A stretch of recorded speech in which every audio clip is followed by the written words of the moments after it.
Colonel Rob Maness has a lifelong record of providing dedicated service to this nation. Having worked his way up from the enlisted ranks to full colonel, he served our country for more than 32 years. He has served as a bomber squadron commander, bomb disposal technician, Joint Chiefs of Staff Operations Officer, assisted the National Security Team with the campaign plan for the global war on terrorism. He authored the first theater nuclear war plan and served as the Vice Commander of America's largest airborne intelligence wing. Colonel Rob Maness is a true American hero.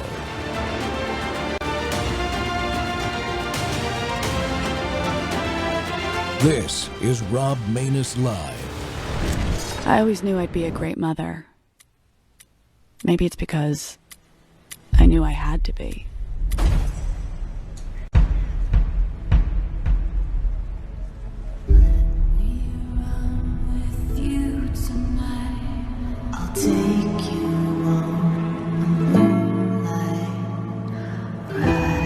Sometimes years go by, then you're standing there and you realize you're not the same person you once were.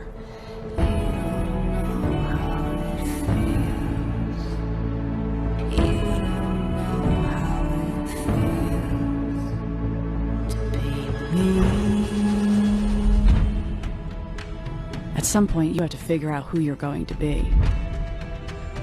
I choose a new path. One where I do anything for my family.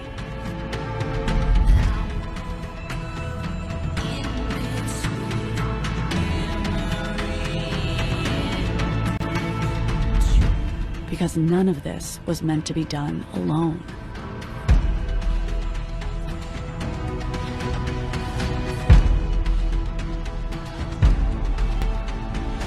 I could be thinking, what could go wrong? What could I lose? Or how it can all come undone.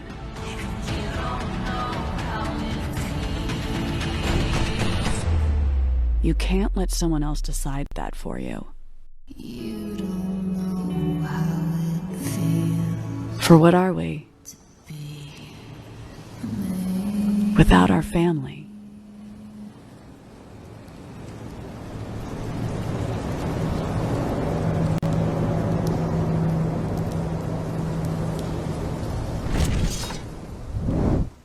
Welcome back to the Rob Maness Show. We're live on Worldview Tube and our X Spaces simulcast. You just saw the trailer for Ohana. It's a TV series about organized crime and government corruption in Hawaii.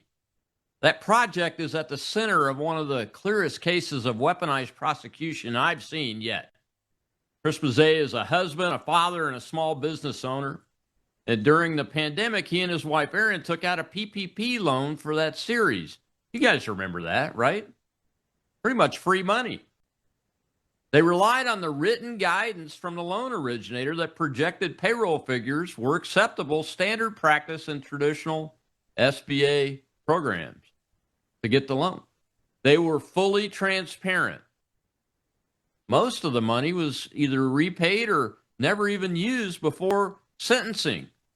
And yet federal prosecutors seized the family's assets a full year before any charges were filed.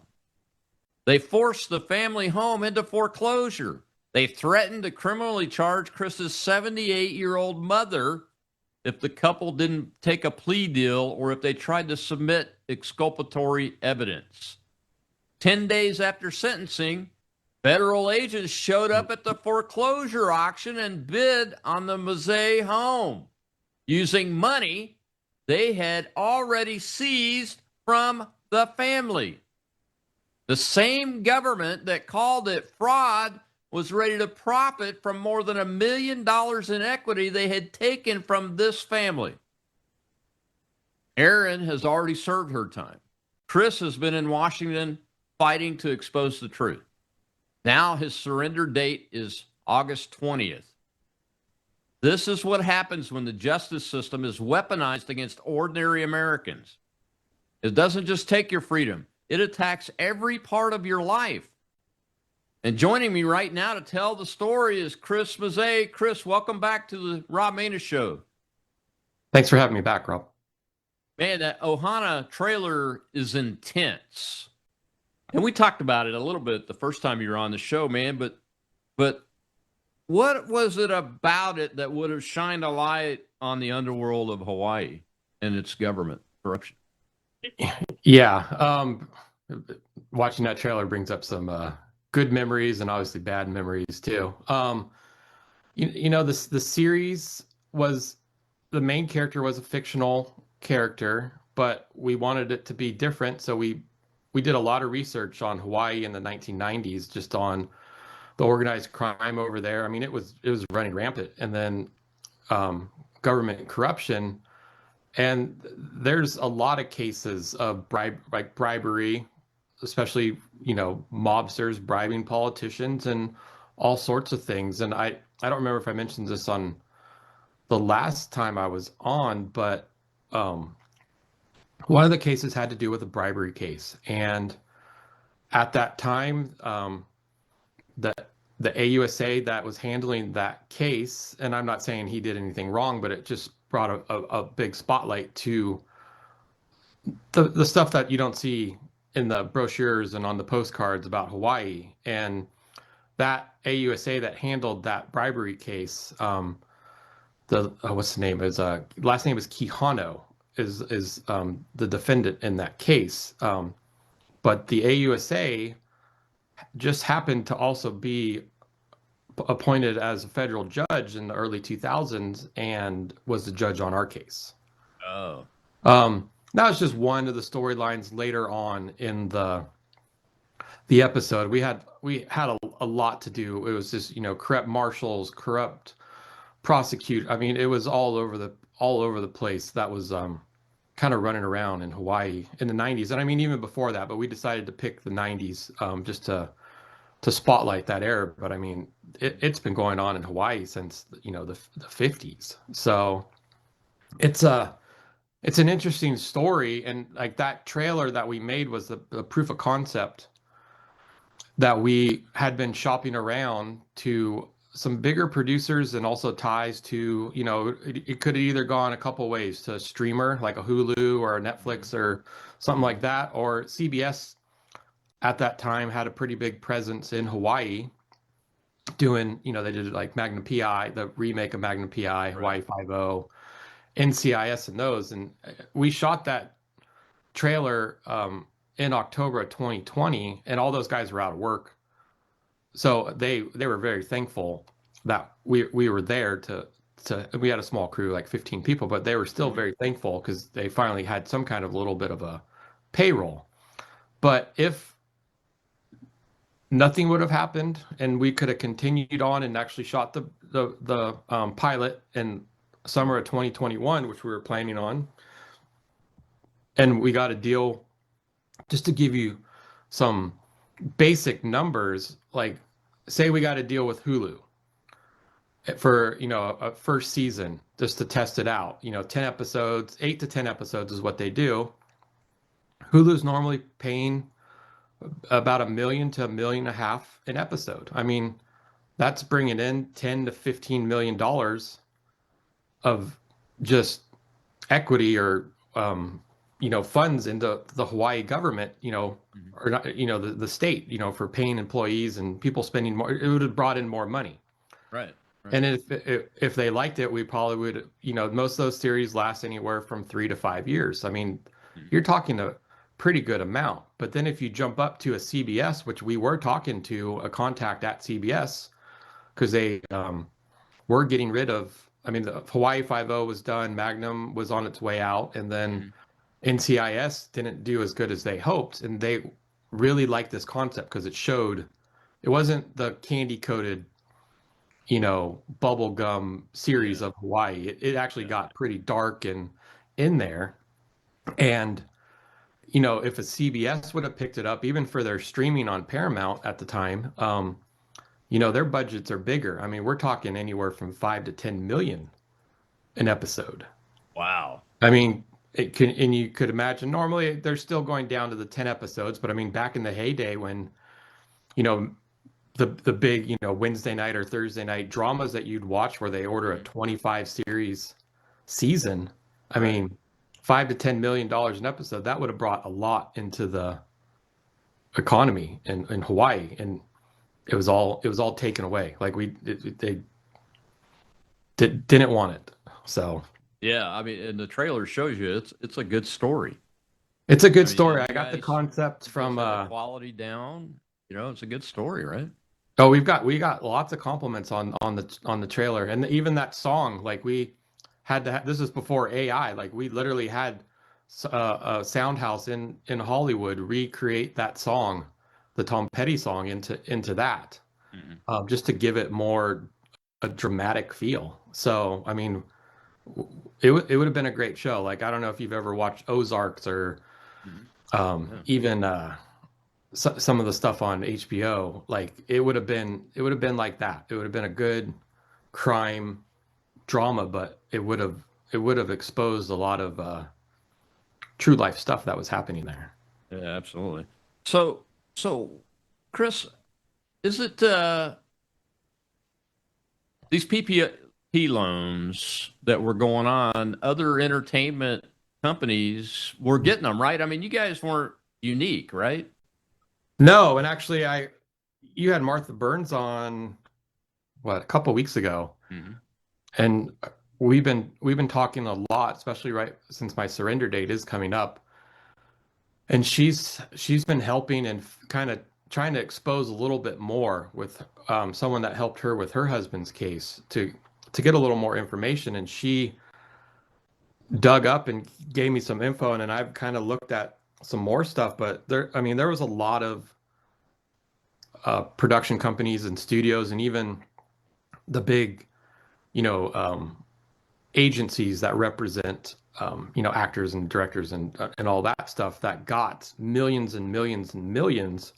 I mean, a couple. Let's see. One she gave me was Barwood Films, which was Barbara Streisand's production company, and Hmm. the majority of that money went to pay her gardeners, her, house staff, maids. It didn't go at all to producing from what was dug up. And the same thing, like Coppola's films, which I mean, I'm Italian, I love The Godfather, but they still took out big PPP loans and all forgiven, and even Jim Henson's company. And the problem is all these companies that got that, like you said earlier, is free money for their payroll. Right, right. So That's they what it were was for. all had huge profits during COVID because, they didn't have to put out their, top line money to pay for payroll. So they all took huge bonuses at the end of the year. Mm. And they all got forgiven because let's see the stat on the forgiven there. I guess there was around 11.5 million loans and only 73,000 were actually paid back. Wow. And if you look at our case, we were 90% paid back, and we would have been able to pay the whole thing back after we learned that the loan originator's advice was wrong. Hmm. And we said, okay, like we have equity in our house in California. We had over $1 million in 2021. Like, can we just pull out a loan? Like I can get an equity line or redo the equity line. And Hmm. we're talking about under $200,000. Like AUSA basically shut that down, put that Liz pendants on it, so we couldn't do anything with our property. So were you? Let's talk dollars for a second before we go to this break, and then I'll ask you my next question. What was the size of your loan relative to these other big companies you're talking about? So ours was around a little over 1.3. Million.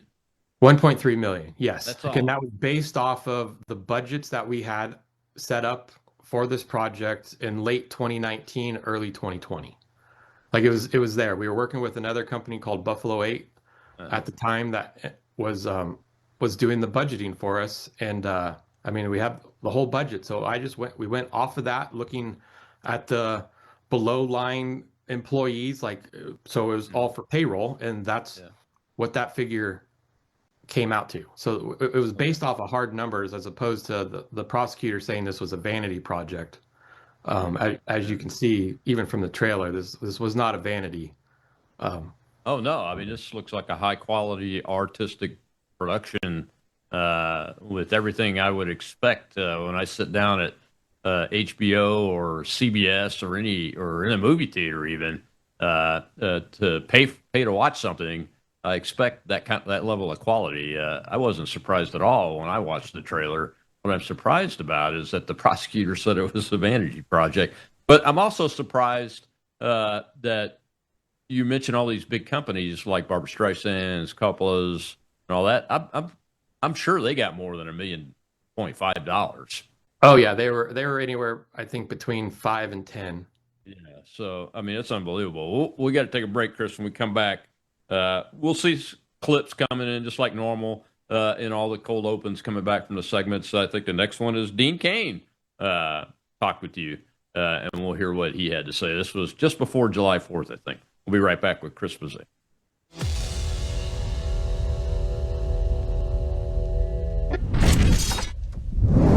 At a certain age, you stop chasing younger. You start protecting what helps you feel steady, strong, and well. Your body's collagen matters. It supports the structure of your skin, joints, and connective tissue. But as the years go by, your body needs more support from the inside. That's where Bella Grace Elixir comes in. Bella Grace Elixir combines Verisol collagen, the world's most clinically proven collagen, with asteryl astaxanthin and cat's claw in a proprietary blend designed to help support the processes that reconstruct collagen, while also offering antioxidant and anti-inflammatory effects. And this isn't just for women. It's for men and women who want to age with more confidence, more care, and a daily wellness routine that supports the body from within. One simple elixir, thoughtfully formulated for whole body wellness. Take care of the body that has carried you this far. Order Bella Grace Elixir today at melissahousebg.com. I took the time to go watch your interview, or listen to your interview with on Roger's radio show, and that was informative to say the least. Lawfare is insane. I retweeted something that you had put out there as well. So Ed Martin certainly has the inside track on all that stuff that's going on and what to do, and clearly Roger does as well. If there is a 250 pardon on July 4th, that would be phenomenal. I hope that happens for you, because I can't even imagine what it's like if you'd have to go in for the 36 months or whatever period of time they have set. And I was looking at all the stuff around your case, and there's some lawfare for sure going on there, my friend. So I'm rooting for you. I checked out your X handle, and I'm going to check out the video that you sent as well. But I hear you, brother. I'll be in DC in a couple days, actually, so I'll be speaking to some folks. I'll see if there's anything that I can do to help out, because it sounds like a terrible situation. And the lawfare, I cannot imagine what that's like if it's aimed at you with the federal government. And clearly that was the last administration, so we'll see what this one does. Wishing you the very best, you and your family, my friend. Be well. Welcome back to the Rob Maness Show. We're live on Worldview Tube and our X Spaces simulcast. Well, you know, the title of the show today is Weaponization of the Justice System. It attacks every aspect of your life. And my guest today is Chris Mazzei. He and his family, his wife's already done her prison sentence. His wife, Erin, he and his wife both were accused, tried, and convicted of fraud on a PPP loan of all things. And when you dig down into the facts, it's really weird. Chris, do you think conservative people? I mean, I'm assuming prior to me meeting you and you getting involved in advocating for yourself and others, you mentioned Martha Byrne. Do you think that conservative people that took out these PPP loans have been targeted specifically, as opposed to these leftist liberal ones like Barbara Streisand's? The entertainment industry. Yeah, in the entertainment industry. It kind of leans that way. Absolutely. And there was another. It wasn't a PPP, but it was it was like a grant loan that went to the show Hamilton, and I think they got I think I forget if it was like 50 to $100 million. Oh my goodness. And that show was extremely profitable before the shutdown. Like, I mean, it it feels that way just from what research I've done and then kind of the stuff that Martha's been helping with for sure. What do you think that is?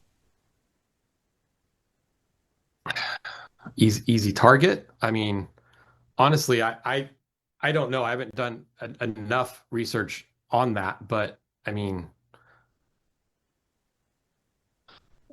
if you look at a lot of these prosecuting cases, even outside of PPP, that I mean, you've met a bunch of people. They're all very conservative, all supporters of Trump. So is it a way to just shut down his base? I mean, Yeah.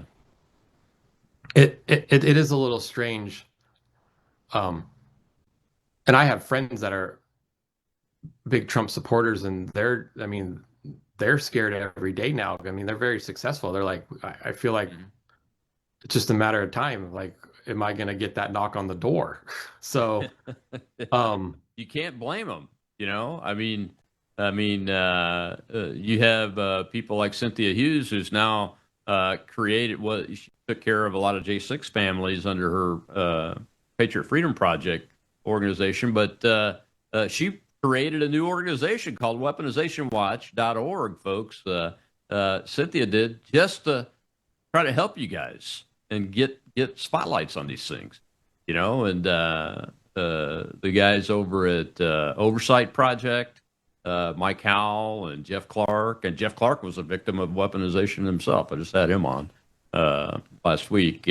But, I mean, those guys have dedicated large portions of their organizations to trying to help folks. And it seems like they're all supporters of Donald Trump, even the ones that were Democrats, like Governor Blagojevich, who I think I've got a clip of in the show here.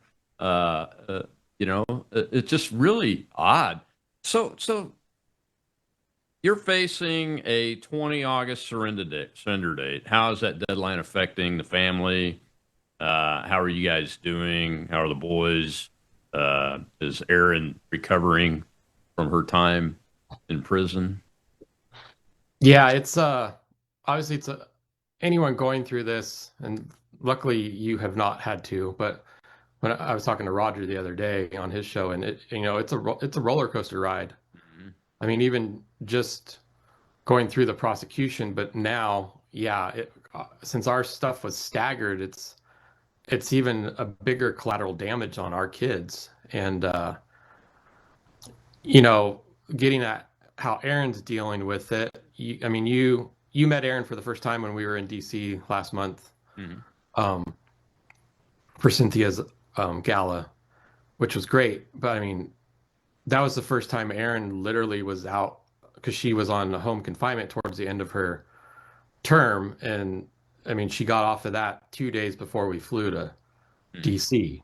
So it was really the first time she'd been around people again. So it's been an adjustment there. And now she's on the supervised release, which for her, it's a little annoying because every month now she has to make a restitution payment, even though basically everything's almost been paid back. So it's kind of obnoxious. But she's getting through it. We're literally in the middle of a move. She just went to Goodwill to drop off some old stuff that the kids don't use anymore. So we have that kind of occupying our time, and I'm glad I'm here right now to be able to help with that. Because after I get off with this, where it's basically move mode for the next 4 days to get in our new house. But yeah, the kids, I mean, when Erin was gone, and I've told this before, like, even when the kids were little, Erin and I always made a point, like, I always wanted to be at drop off. I always wanted to be at pickup. So I'd been there all the time, because luckily we owned our own business all the time and had the luxury of being able to do that. So it wasn't like Erin went in and, oh, here's dad now that I didn't really see, like how my father was. Right. I mean, he was a cardiac surgeon, so he obviously was had crazy hours. But I still built up a bond over those 14 months Erin was gone. And, our oldest, Luca, he started to deal with some anxiety. And before Erin left, he was the happiest kid in the world, like giggling, friendly, silly. And then, he started turning into having panic attacks and, having to pick him up from school because he couldn't breathe, thought he was having a heart attack. So I kind of have to, that even made our bond stronger because I was able to talk him through that. And then he's went and saw a professional to kind of help him deal with that. And then over the summer, since Erin has been home and the past month in June felt somewhat normal, at times. We took everybody out to DC, and right when we left DC, we went to Disneyland and to Huntington Beach for a couple days as a little mini vacation because we didn't know if we'd be able to do that later on in the summer. And so there's days like that feel normal, but then, like I said, it's like looking at the weather report, on your app, and that you see the storm that's still coming. Yeah. And that is gonna destroy them again, especially my term's longer. And Luca's starting high school this year. He's gonna be a freshman. He's gonna be learning to get his learner's permit soon, and that's all stuff that I would like to be a part of. Yeah. The other day we were talking at the dinner table, and we kind of told them they knew something was coming, but they know. I mean, they've been to DC. You've met them a couple times. They know we've been meeting with people that are important and doing, advocating and just trying to push for a pardon or even some kind of clemency. And but they still knew, like, mom's home, like there's still that possibility because obviously we haven't said, hey, we got a pardon. But I'm Italian. I like to cook. Erin and I owned a big catering company as well, besides doing movie stuff, and I was the chef. And I usually do all the cooking because it's a stress release for me as well. Right. And what our youngest, Nico, said, well, who's going to cook and how are we going to get anywhere? Because you don't drive, Mom, because I always, I'm always the one driving. And she kind of started laughing at it as well. But she's like, oh, well, yeah, there's a lot that's going to be going on when you're the pseudo single parent again. And I went through that while Erin was gone. I was telling on Roger's show the other day, I'm like, during the day, I would go and do the work at our gym that we own, but then the rest of the day I need to fill my time. So that's when I started doing a lot of the advocating, cutting commercials, buying billboards and all that stuff. But I also found myself talking to myself throughout the day because Erin and I have a unique relationship where we work together, but we also are married. So we're always together, and other couples would kind of frown their face at us because they don't have that kind of relationship. But our relationship is unique in that way, and we were best friends before we even started dating, so we have a special bond. And I kind of was telling her, like, the stuff I was doing at home while she was in the camp, and obviously trying to say what I was doing here has nothing compared to what someone is going through inside a facility. But now the roles are gonna be reversed, and even for our business, I mean, there's stuff that she just physically can't do.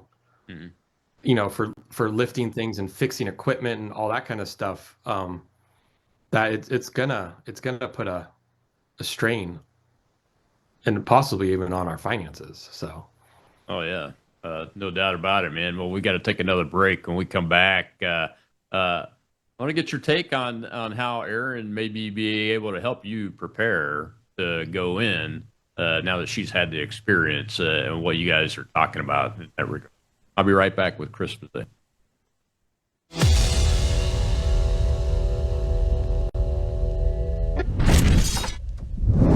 Introducing Worldview Tube Vault. Over 35 years of radio broadcasts, television programs, documentaries, and ebooks. Plus, Worldviewpedia, our powerful search engine for instant worldview and Bible research. Join for as little as $7.99 a month. And now, Vault members get something brand new, courses. Our very first course is here, the Book of Revelation with Brannon House. 53 in-depth lessons, complete with overview quizzes, walking you verse by verse through one of the most important books in Scripture. Getting started is simple. Go to worldviewtube.com/vault and join today. Already a member?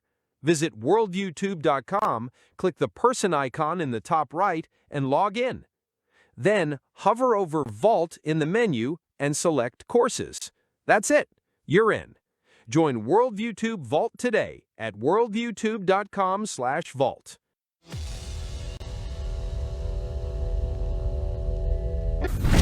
Okay, my friend, all the best to you, as best you can. Wishing you a happy holiday season. It's a real hard time of year when you're facing what you're facing. I know what you're going through, but you'll get through it, man. I'm a living proof of it. And I'll tell you one last thing. It was long and it was hard and it was wrong. And I lost a lot of time. I missed my children growing up, which God willing won't be the case with you. But I missed it.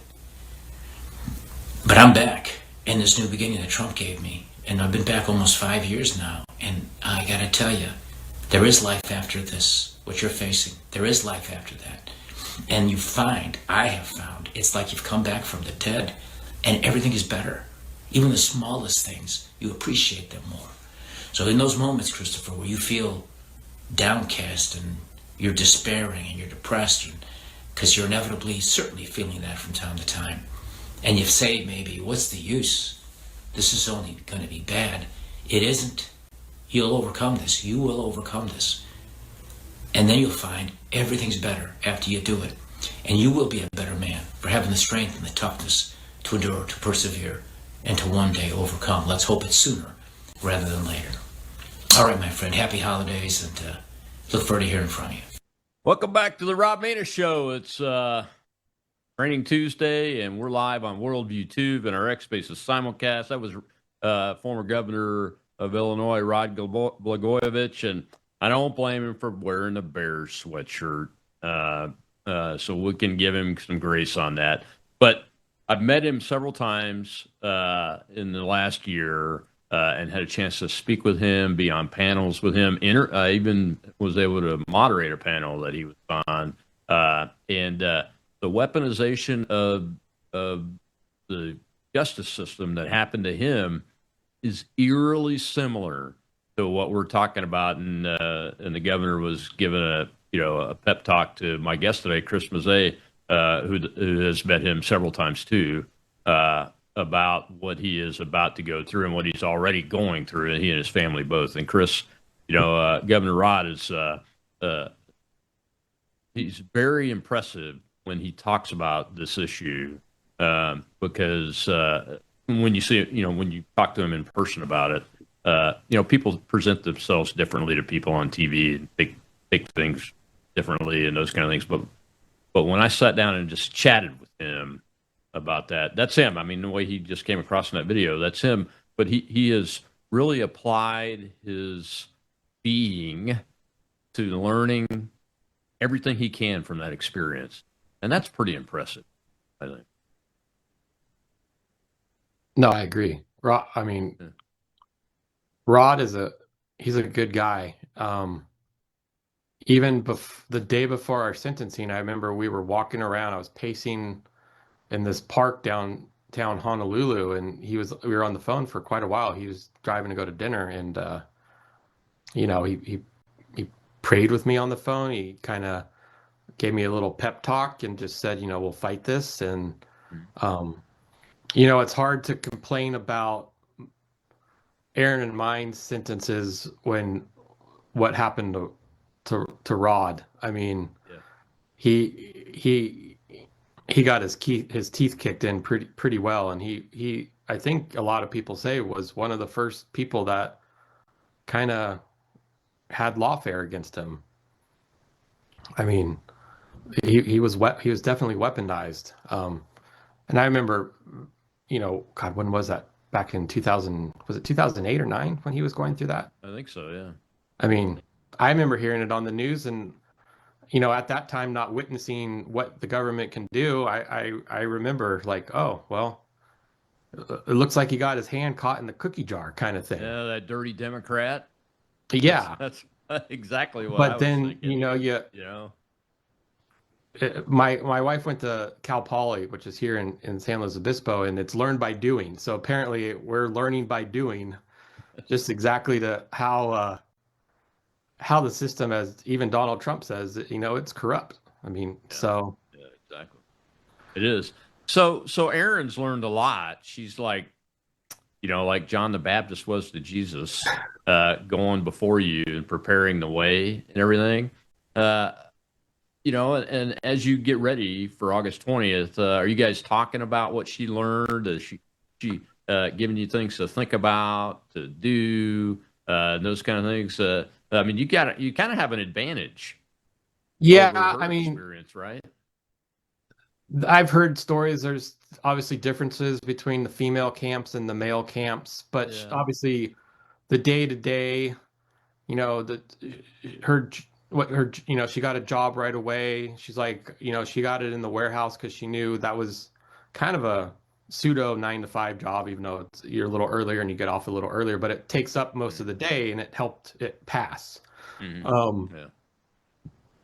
And then just kind of knowing how horrible the food is, and the random lockdowns and all that stuff. So yeah, I think I know fairly well. And then I've also been talking to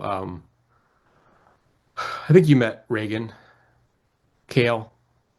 Yeah.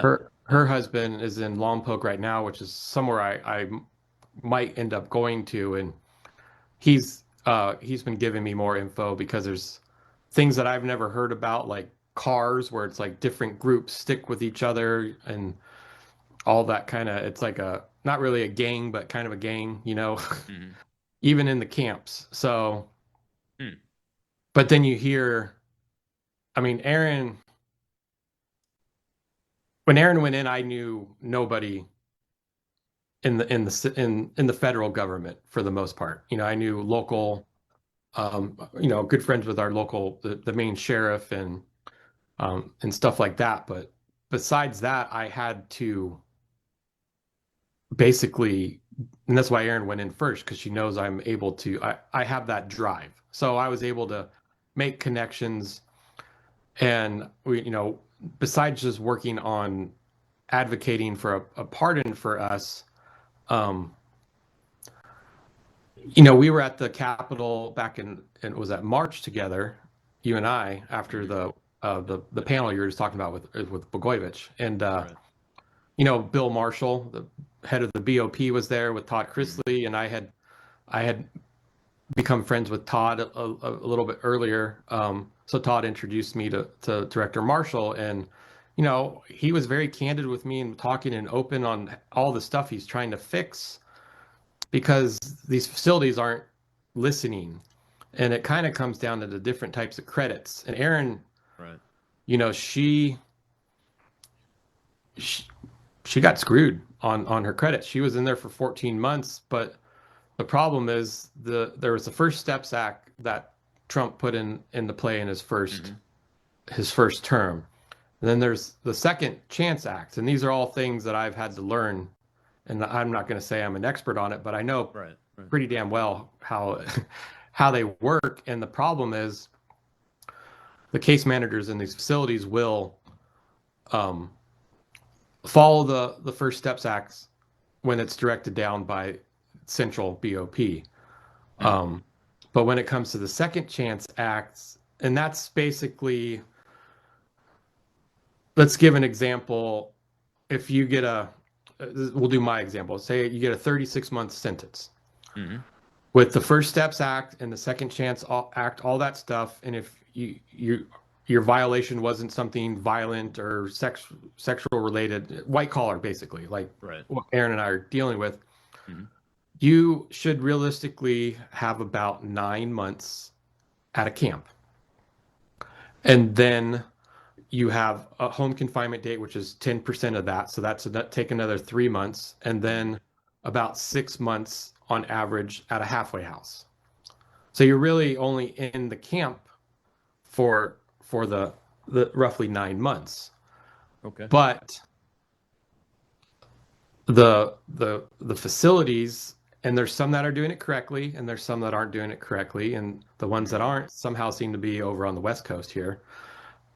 They're keeping people in for 14, 15 months and then just sending them straight home without having that halfway house. And people are like, well, what's the difference between the halfway house and the camp? At the halfway house, you can go out, you can actually go, if you want to go get obviously a job, or Erin, since we own our own business, she actually was just doing online studying and go to the library, but you have your cell phone back. You have the ability, like the halfway house even let us take Erin out to go to Disneyland because her halfway house was only half hour from there. So like we were able to do stuff like that, or go home on the weekends if the halfway house is close enough. So you have a little bit more freedom, but you're still in check. And I get what the halfway house is intended for people that have nothing to go to. They don't have a home and stuff, and it's to build up, get a job. You're living somewhere kind of for free. And Bill Marshall has said, like, if you don't need that halfway house placement, then send them home. And the FSA, from everything I've learned, lets you go more than that 10% of home confinement. Okay.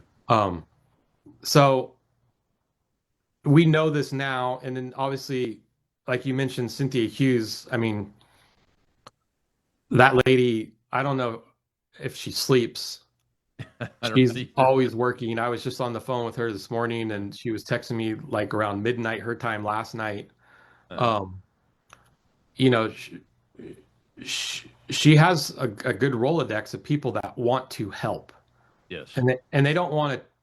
They're not looking for money. They're looking because, like Rod, like Jeff, like they've seen what they've witnessed it firsthand. Exactly. And they want to help people. So she's working to try and help us, obviously on multiple levels, but maybe even possibly to get that date of the 20th pushed back if possible, because we have some other issues going on with like my parents and stuff. So yeah. Go ahead. I said we're hopeful, but obviously nothing's ever guaranteed until check clears. Nothing is ever guaranteed, Chris. Doesn't matter. You know, I've had like 3 deaths in my inner circle of friends and family in the last 3 weeks. As a matter of fact, that came totally out of the blue. You know, I mean, it's nature, I guess, the nature of things. God gives us tools to get through things, and then these things come flying at us out of nowhere, it seems. But you mentioned Cynthia, and I can't say enough about her and her family, and she's tireless. I can't keep up with her for sure, and I'm pretty active, man. Well, we got to take our last break. When we come back, we'll see another little clip. But I want to ask you about your parents, if you're okay talking about it, and some of the things that you're dealing with them, because I know they're having challenges. We'll be right back with Chris Mazzei, a victim of weaponization of the Department of Justice. I'll just say it right out loud.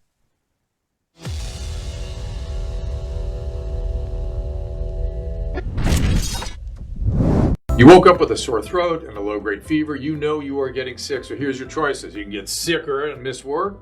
Try to see a doctor this week or sit hours in a crowded waiting room at urgent care. I have a smarter option for you. Open your medical emergency kit. Match your symptoms to doctor-recommended prescription in your booklet and take the right meds now and get well faster. This is not a first aid kit. It's like having an urgent care in your home. It includes doctor-prescribed medications to treat over 39 medical issues like respiratory infections, strep throat, pneumonia, UTIs, and more. No waiting to see the doctor and no standing in line at the pharmacy. It's right here. Every home should have at least one medical emergency kit, and here's how to order. Go to worldviewhealthcare.com. Your kit to treat dozens of common and serious illnesses is rushed to your door. worldviewhealthcare.com. That's worldviewhealthcare.com. The emergency kit available at worldviewhealthcare.com. Make sure you don't have to go to urgent care. I got pneumonia. I didn't have to go. I took this last year. Stayed at home, went to bed.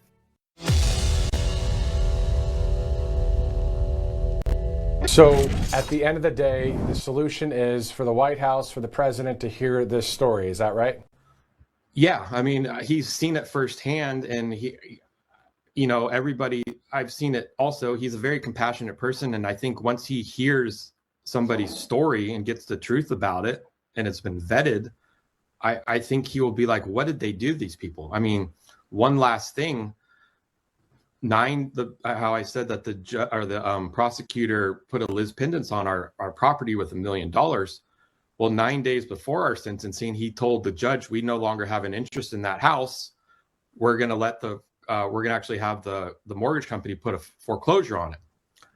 And then 10 days after our sentencing hearing, my same best friend that gave me the money for the billboard, he's a mortgage broker. He sends a person out to that auction, the foreclosed auction of our house of 10 years.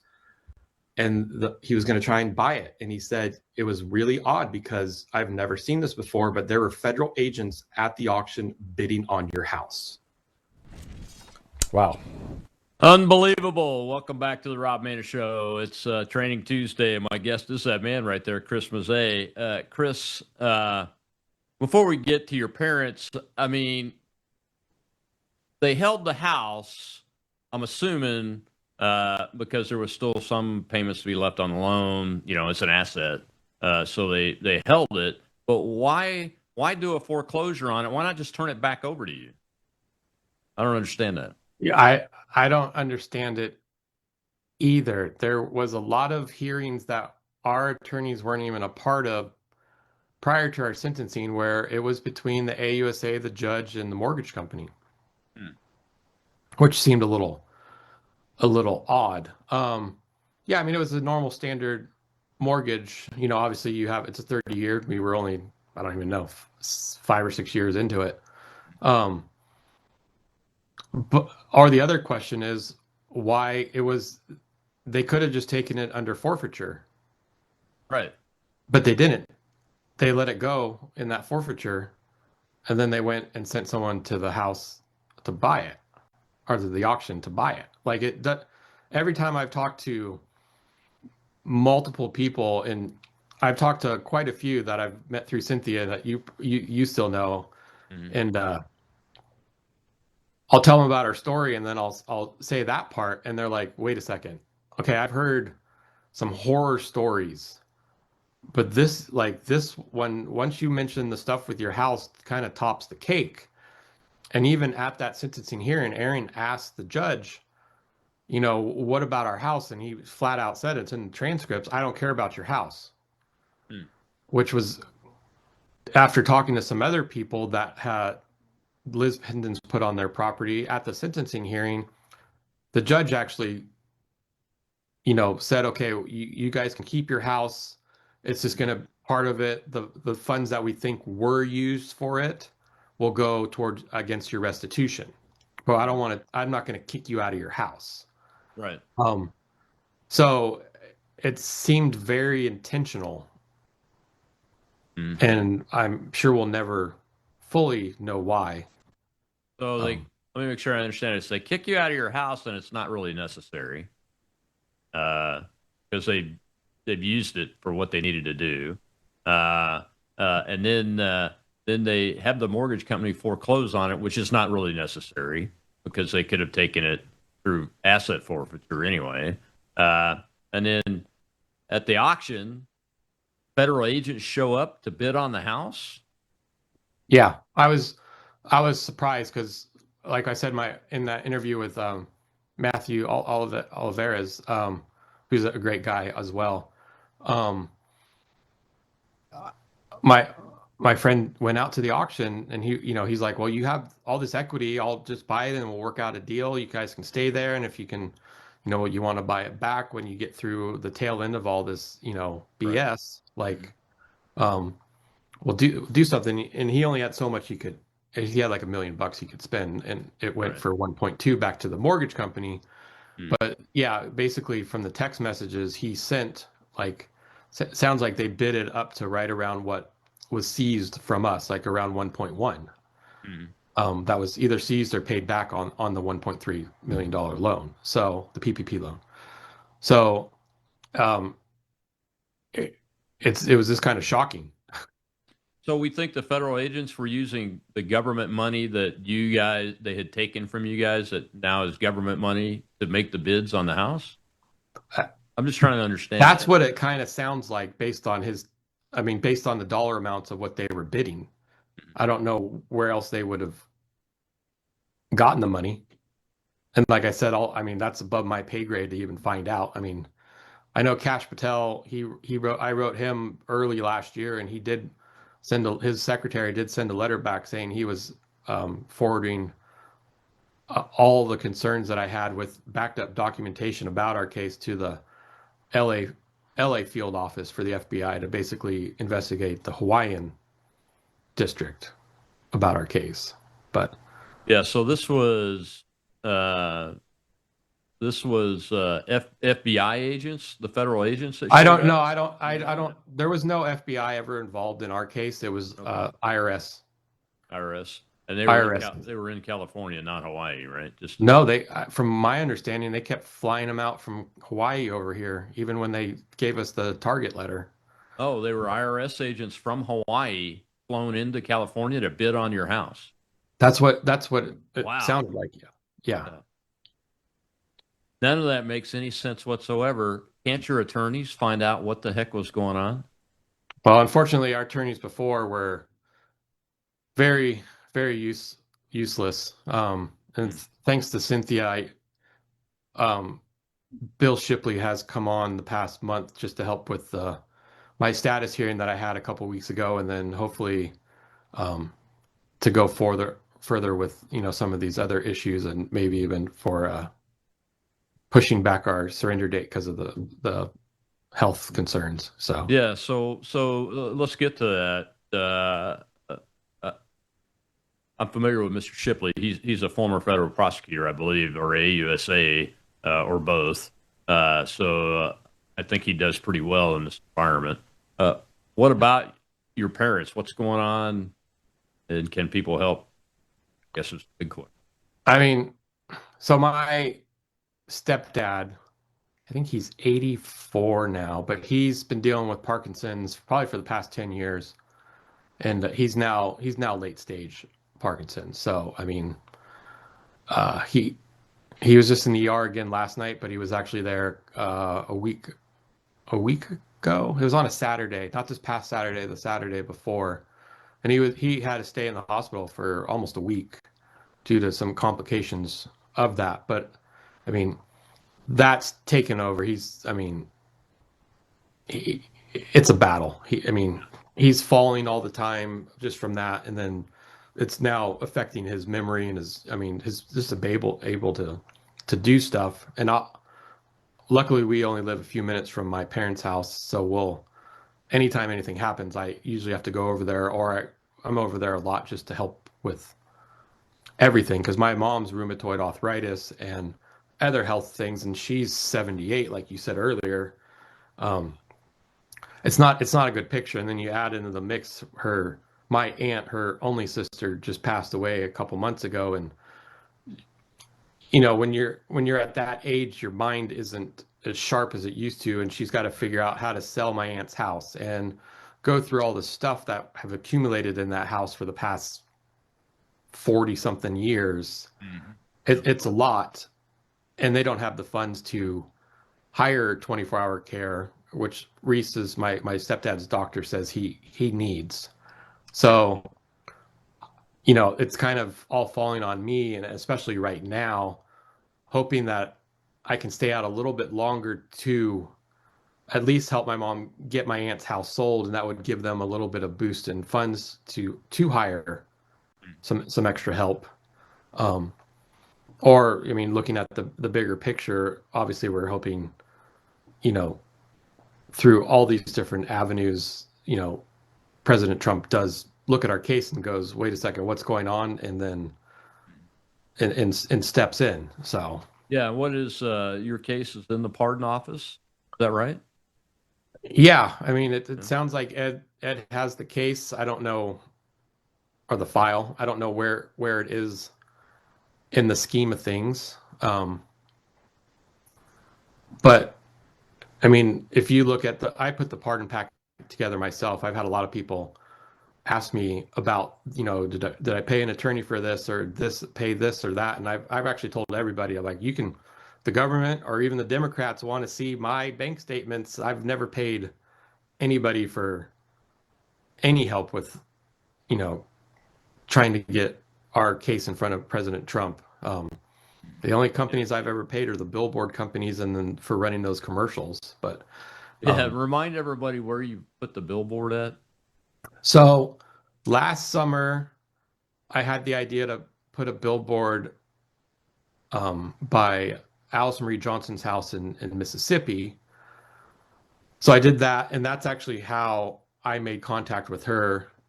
And she had me send the full pardon packet that I put together. It's about 140 pages long. Has it's not just me accusing the prosecutor of all this misconduct and the, you know, Brady violations. Like, it's backed up with hard documentation as well. Right. So that's how I got to Alice, to be able to kind of get our foot in that door. And then right before Thanksgiving, I had saved up money again, and I put one right on, I don't know the freeway number, but basically the route President Trump takes from Donald J. Trump Airport to Mar-a-Lago. So that was up for about a month over Thanksgiving into the early Christmas season, when we knew he would be going back to Florida on the weekends. So yeah, I had this unique way of trying to think outside the box, and I almost had to go more back to an analog version instead of the digital world we live in to try and get noticed. So Hey, I think it's brilliant. I think they were brilliant ideas. And I think you've dealt with this in a way that most people would not be able to, Chris, between you and Erin, and taking care of your boys, parents, and her parents, those kind of things. So you mentioned y'all are moving. Are you going to be still as close to your parents? Yeah, we'll actually be closer. Inside? Okay. We'll be closer. We're only moving about 7 minutes from where we are now, but it's actually closer to my parents, the kids' school, and the gym we own. And then when Luca does have to start learning to drive, he won't have to go on a freeway like to drive to school. It's all just surface streets. So that was another plus. That's a good plus. You might consider buying a Tesla for Erin, since she doesn't drive. The Model Y. We have a Tesla. So okay, all right. But yeah. I want them still to learn how to drive. Well, at least the kids. Erin can drive. She's driving right now. She's got my pickup truck. Outstanding. Well, I've got about a minute left, man. Tell folks what you want them to know, and how they can help you guys. Yeah, so my philosophy right now is, I think I've done as much to get it to the pardon attorneys and even hopefully the White House. But if you want to take an example of Alice Marie Johnson, she tried to get a pardon twice under Obama, and it didn't happen. But then when Kim Kardashian stepped in and used that celebrity, that's I think what got her to the finish line. And that's kind of what I'm trying to do. Like, you know, thankful to Dean Cain and Todd Chrisley's even done some stuff, but you know, your listeners, like, try and find those, you know, right-leaning actual smart and no common sense celebrities, which are kind of far and few, but and just try and see if they'll help, because I think that's gives the pardon a good noise, instead of what the Democrats are trying to do right now and saying how it's horrible. Yeah, absolutely, man. Well, thank you so much for spending more time with us. We're praying for you. I talk about it every day, about praying for folks like you and Erin and your boys, and we will do what we can to continue to keep this story in front of everybody, just as I always have. And you got my number, so yeah. Well, we appreciate it. And my father-in-law really enjoys hanging out with you too. So, well, I appreciate him reading the book, and you too, by the way. Yes. Thanks a lot, Chris. God bless you, and keep your chin up. Thank you. All right.